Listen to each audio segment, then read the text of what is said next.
Once again, Decoder Ring Theater presents another page from the casebook of that master of mystery, that sultan of sleuthing, Martin Bracknell's immortal detective, Black Jack Justice, starring Christopher Mott as Jack and Andrea Lyons as Trixie Dixon, girl detective.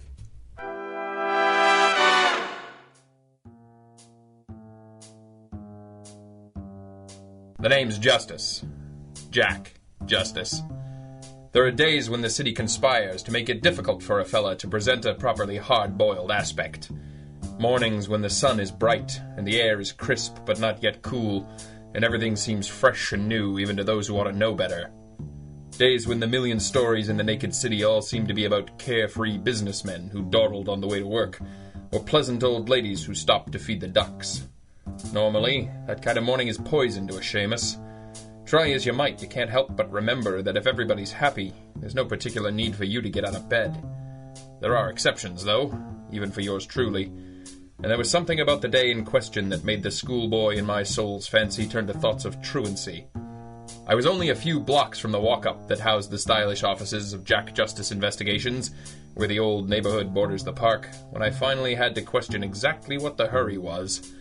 If the office didn't open at the stroke of 9, would it really matter? Besides, there was always my partner, Trixie the Punch Clock Dixon. She'd have been there for an hour already, just for whatever giddy thrill she got looking down her nose at me when I sauntered in. Who was I to deny the kid her little pleasures? A little fresh air was all I was after. I made a quick turn to the left to enter the park when I ran headlong into someone making a hard right with the same apparent intention. Watch it, bub. Watch it yourself, sister. Trixie. Oh, it's you. Last time I checked. I was just... blowing off work in favor of a promenade around the park? No, well, that is... Well, what if I was? Great minds think alike. Come on, I'll buy you some peanuts. The name's Dixon. Trixie Dixon, girl detective. Just about anyone we know would have fainted at the sight of old Squarejaw and I having a sachet around the square in the crisp autumnal air. I never thought of Blackjack as noticing a thing like sunshine. Using it to navigate by, yes. Shielding his eyes from it, yes. Pushing his fedora back and turning his face toward it to absorb its rays? No. I always hated it when he did something human. It was so out of character. The nice thing about spending time with Jack was that he didn't talk unless he had something to say. He never wasted any effort trying to impress a girl. Well, this girl anyway. Sure, there were bills and paperwork and some very important staring at the clock, wondering if a client would ever come through the door again to be done. But there wasn't any hurry. And so it was that at 9:45 we found ourselves at the gray-green door with the words Jack Justice Investigations slowly peeling from the smoke glass. I almost wished there was someone to scold us for truancy. That would have made it perfect. I was still fumbling for my keys when Jack froze. What is it? Shh. What is it? The door's been forced. What? The door's been... I heard you. You packing? Would I take the air with you if I weren't? Just a Beretta? You don't think I'll walk around with that hand cannon you got me for my birthday, do you? All right. On 3. Wait a minute, where's your gun? In my desk drawer. Well, that'll come in handy. I thought so. Well, what if they've got it? You should probably shoot them. Maybe it's the landlord. He's got a key. Okay, on 3. Right. 3. What are you doing? Well, we stood there talking for so long they couldn't help but hear us. You're just lucky there was no one here. Except him. Who? Him. Oh. Jack, why didn't you tell me? That you were practically standing on a corpse? I assumed you knew. Our late guest, whoever he might have been, was about 6'1", standing up, which wasn't likely to become an issue. His suit was well pressed, somewhere between steel grey and dark blue, with pinstripes in a lighter blue. His hat had made its way onto my desktop, probably when he fell. Just to his left of the dark blue necktie, a small stain of cherry red surrounded a hole that looked about the size of a .38 slug. To judge by the size and depth of the pool of blood he was lying in, the exit wound in his back must have been pretty impressive. The blood was fresh, and rigor was just setting in. The wound was straight on, probably from less than 8 feet away if I knew my powder burns. There were no burns on the hands, suggesting the trigger was pulled fast before he could throw his arms forward in a futile defensive gesture. His driver's license said his name was Victor Ramsey, and there was no one in the room who could refute it. He had a .45 in his shoulder holster and a permit to carry same. The situation seemed pretty clear to me. A man who might or might not be Victor Ramsey had come into our office, found the door locked, and forced it open for reasons unknown. A second person, identity unknown but who was not significantly shorter or taller than Ramsey, who may have entered the office with Ramsey or followed him in, shot him in the chest with a .38 caliber pistol, likely with a soft-nosed bullet. Proficient, if not necessarily professional. Ramsey's lack of a defensive posture suggests his assailant was likely known to him, or at least not perceived as a threat until it was too late. I ran this by Trixie. She was in complete agreement with this scenario. Strangely enough, Lieutenant Sabian didn't quite see it that way.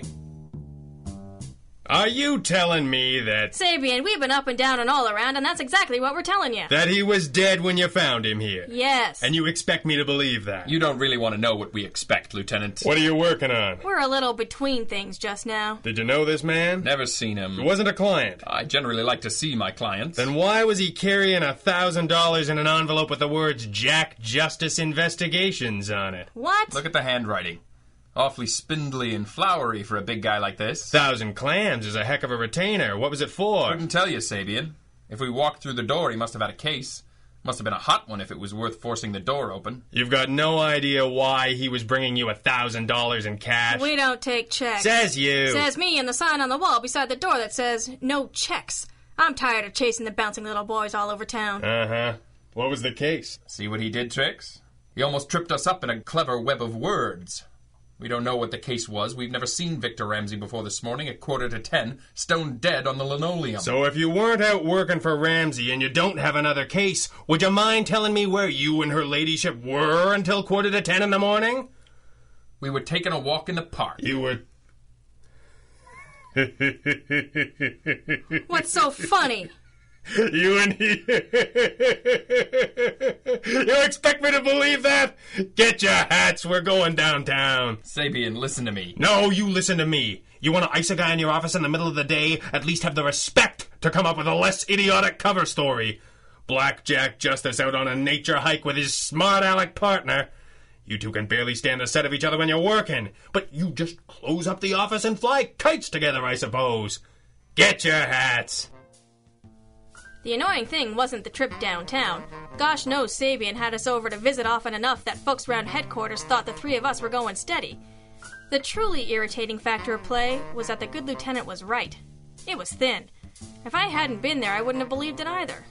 Of course, on a good day, a trip downtown means answering the same questions over and over again, when what you'd really rather be doing is figuring out who Victor Ramsey was, why he was so eager to retain us that he was walking around with $1,000 for us in his pocket, and did any or all of that have something or everything to do with why a not insubstantial amount of him was sprayed all over our offices while we were out picking daisies? Sorry. Tiny over-dramatization on my part. There was no daisy picking. Jack had picked up a flat rock and looked for a moment like he was considering skipping it across the pond, but thought better of it. That was big for him. 7 hours later, I walked out of the interrogation room, tired, hungry, and with instructions not to leave town. I hadn't left town in 4 years, like I was going to start now. Trixie was waiting in the hall. That always kind of stuck in my craw. 20 minutes into an interview, they've asked you every question you're going to hear all day. The next 6 to 10 hours you listen over and over, as a pretext to keep you busy while they search the crime scene.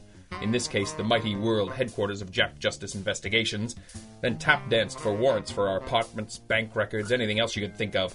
It was an act, and they knew it was an act, and they knew that I knew that it was an act.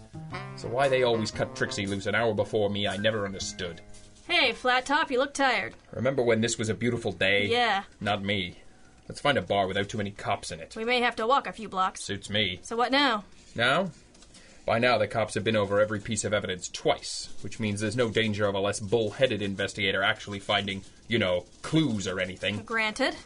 They kept your Beretta, took my revolver from the desk, the .45 I keep in the safe, probably shook both our places upside down looking for the .38 that killed Ramsey.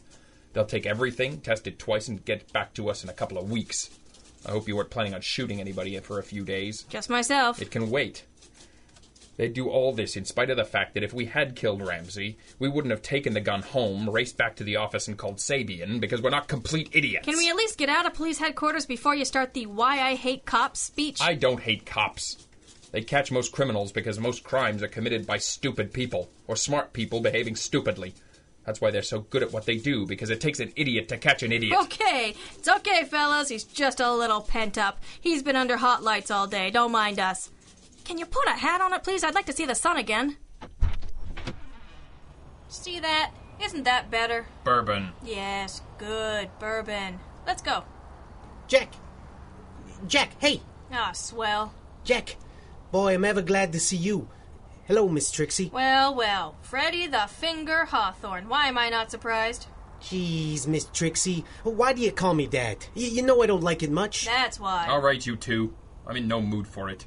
It's been a lousy day. I'd like a lousy meal and a lousy drink and then home to my lousy little bed. No, Jack. You can't do that. No, sir. Why not, Frederick? 'Cause they're waiting to put you on the spot. Both of you. Put us on the spot? Who? The Sullivan mob. Or what's left of them. They're looking to rub you both out. That's why that Ramsey fellow was stiffed in your office this morning, Jackie. They thought he was you. You are listening to Black Jack Justice from DecoderRingTheater.com.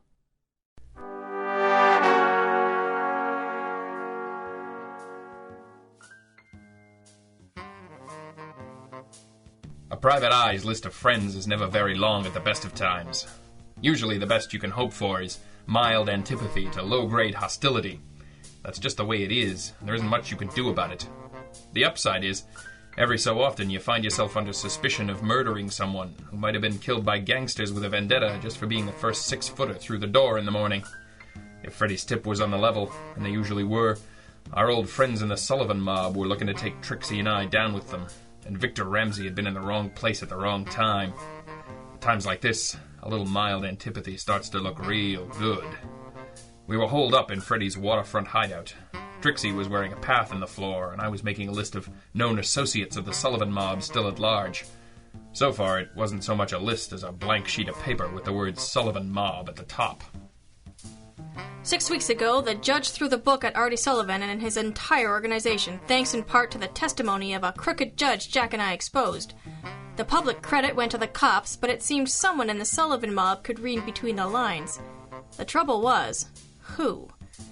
The net they closed around the gang had been the most complete anyone could remember. From the lowest foot soldier up to Artie and his lieutenants. We thought they had 'em all. Guess not.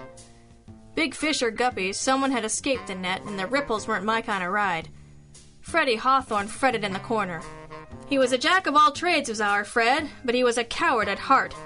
He tipped us off about the marker on our heads, and for his good deed, he had inherited 2 fugitives as house guests. We had to figure out who was gunning for us and put the finger on them for Lieutenant Sabian before we wound up dead, incarcerated, or both. How's that list coming, Bright Eyes? Swell, thanks. Maybe we shouldn't wait till you're done to divvy it up. Why don't I run down the names you've already got? I don't think so. Come on, Jack, I'll take Freddy with me if you like. Who, me? No. Don't tease poor Freddy. Jack, you haven't written a single name. I can't think of a single name is why. I thought you were an expert on the Sullivan mob. I thought so too. But if there's anyone left out there, I don't know about it. Couldn't old man Sullivan have put you on the spot from jail? And pay for the hit how? With his whole family behind bars, he can't give money or favors. This is pointless. I'm going to go see what I can find out about Victor Ramsey. Why? Because he was almost a client. Remember the $1,000 in the envelope? I remember. But we're not going anywhere till Freddy scares us up some hardware. Sabian's boys have every gat we own. I've been trying, Jack. But all I could lay hands on was a typewriter. A typewriter? Real subtle, Frederick. I'll just slink around nonchalantly with a machine gun in my pocket. That should make Sabian's day. So what do? We go back to the beginning. Huh? We assumed Victor Ramsey had forced the office door. But if the gunman thought he was Jack, then the door must have been forced before Ramsey got there. So the gunman was there first. Ramsey arrives, tries the door, finds it open, and walks in. The gunman is hiding behind the door at this point. Right. Ramsey walks in. He's about Jack's size. Why doesn't the killer shoot him in the back? Mob hit. You're supposed to see it coming. So the gunman says something. Something that makes Ramsey turn without drawing his own piece. The gunman shoots, realizes it's not Jack, and panics. All of which means what? It means if I'd been on time, I'd be dead right now. But it doesn't get us any closer to knowing who the hired gun is, or where he is. Where he is? He's in the morgue, of course. The morgue? You still here? Leave him alone. Fred, what are you talking about? Why is the hitman at the morgue? Not at the morgue. In the morgue. I'll give you $1 to start making sense. Vic Ramsey was the hired gun. What? Sure, he's a pro out of Chicago. Somebody in the Sullivan mob hired him to rub you out. $1,000 in an envelope marked Jack Justice Investigations. Jack, he wasn't coming to hire us. He'd been hired to kill us. Which is why Sabian couldn't believe that I didn't do him in myself. He must be going crazy trying to figure out why we didn't cop to it. It'd be self-defense. Maybe. Ramsey didn't pull his rod, remember? So somebody from the Sullivan crime family brought in a pro to take care of business, gave him $1,000, and somebody else iced him? Why do I feel like our biggest problem just became the cops again? Who's our guardian angel and why? Maybe they wanted the fee themselves. And why didn't they take it off Ramsey? Maybe they didn't know he had it yet. Maybe they just panicked. Panic and run? Not exactly ice water in the veins. It still doesn't make any sense, I tell you. Everybody was rounded up. All the assets, the money, the legitimate businesses, all seized. Not only is there no one in the Sullivan crime family left to pull this off, I doubt they even have 1,000. Jack? Yeah. You trailed off in the middle of a... Yeah. Freddy, you got something to carry that typewriter in? Sure, Jackie. The guy I borrowed it from uses an old trombone case. Why? No reason, Freddy. Just lend me your hat. Trix, I think we'll take in the air after all.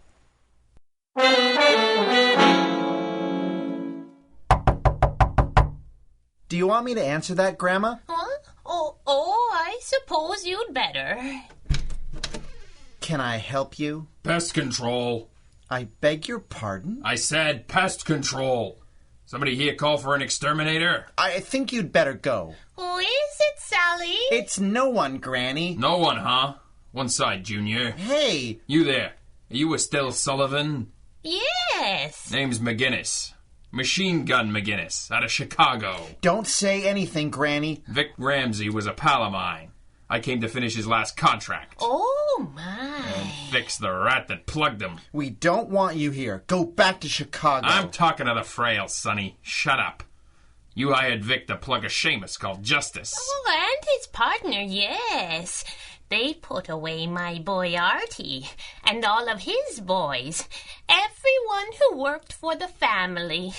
They took everything. Everything we had. Not everything, Granny Sullivan. Vic didn't work charity cases. I gave Mr. Ramsey $1,000 for the job. And I told her not to. Granny, you can't afford to lose that money. It's already gone. Mr. Ramsey took it in advance. Then the cops must have it. It's over. You can leave now, McGinnis. Who are you, Sonny? The houseboy? I'm Sully Sullivan. Sully Sullivan. I get the picture. All that's left of the Sullivan crime family. A little old lady with a score to settle, and a kid too weak or too stupid to be in the loop with the mob. Why, you... Take it easy, kid. This trombone blows a lot more than air. Oh, my. What a big gun. It gets the job done. And you do want the job done, don't you, Granny? Oh, yes, Mr. McGinnis. Those interfering detectives have left us with nothing. Not nothing, I hope, Granny. The fee's the same as before. 1,000 clams. She can't afford that. Don't you see? She has nothing. I'm through taking lip from you, Sonny. Granny wants the job done, don't you, Granny? Oh, my, yes. I hear this Justice corpsed my pal Vic, but I ain't popping him for charity. You can't do this. You can't take her money. I'm a businessman, kid. Old man Sullivan would have understood. Grandma, no, not again. You didn't want her to hire Vic Ramsey, did you, Sully? No, I begged her. And when she paid him anyway, you decided to take matters into your own hands, right? What? Justice didn't corpse Vic Ramsey. Sully did, didn't you, kid? Didn't ya? That's right. Sully! You thought it was the dick, Justice. When you realized it was Ramsey, you panicked. I didn't panic. You left your granny's money, didn't you? I guess I did. You guess you did. Word of advice, Junior. Never try to kill a man till you know what he looks like. What are you doing with that gun? Reach for the sky, Granny Sullivan. Bring Sabian in, Trixie. Sabian? Trixie? You're Jack Justice. That's right. He's Jack Justice, all right. Hear everything all right, Sabian? I heard plenty. Looks like the last of the Sullivans are going to join our little family reunion. In the big house. And that was the last we heard of the contract on our heads. Sully Sullivan was found guilty of first-degree murder. He awaits sentencing, but I can't imagine it's with much anticipation. Granny Sullivan? She never actually pulled a trigger, and she looks like everybody's known her, so she got off easy. 10 years in the pen. She'll be out a week after her 90th birthday. With her family behind bars and the Sullivan crime fortune in the hands of the law, I bet she hopes she doesn't live to see it. And Jack? Jack went on being Jack. with the possible exception that it was a little tougher to make him feel guilty for arriving late for work in the morning. He said it for years afterwards. I only took one holiday in my life, he'd say, with that smirk you wanted to smack off his old square jaw. It was an hour long, and it saved my life.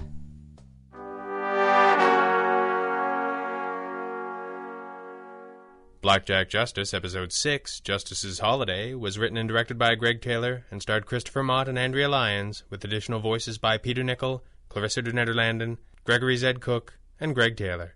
This recording and the story, characters, and situations depicted within are the property of their author and creator and protected by copyright. Until next time, remember, DecoderRingTheater.com is your address to adventure.